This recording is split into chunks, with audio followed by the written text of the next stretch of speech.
Jaholatga qarshi ma'rifat bilan kurashamiz.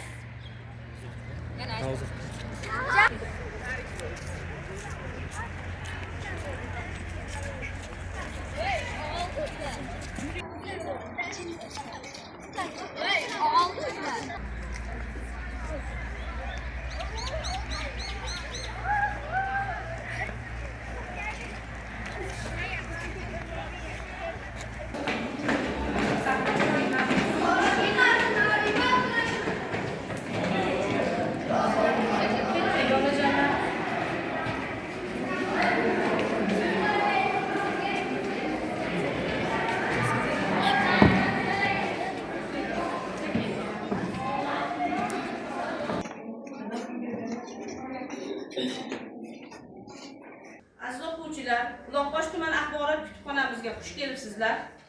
Demak, butun respublikamiz bo'ylab kitobsevar millat shiori ostida kitobxonlik haftaligi davom etyapti. Bugun 2-kunimiz. Bugungi marafonda faol ishtirok etganinglar uchun avvalo sizlarga rahmat. Demak, bizning axborot kutubxona markazimizga O'zbekiston Milliy kutubxonasi tomonidan, Alisher Navoiy nomidagi O'zbekiston Milliy kutubxonasi tomonidan Alisher Navoiyni Hamsa asari nashrdan chiqqan mana shuni sovg'a tariqasida bizga taqdim qilgan. Mana shu asar haqida sizlarga ma'lumotni mutaxassisimiz Qo'ldasheva Dilnoza berib o'tadi. Buyuk shoir va mutafakkir, taniqli davlat arbobi Alisher Navoiyning buyuk merosi nafaqat xalqimiz, balki jahon adabiyoti tarixida ham milliy madaniyatimiz va estetik tafakkurimiz rivojida muhim o'rin tutadi.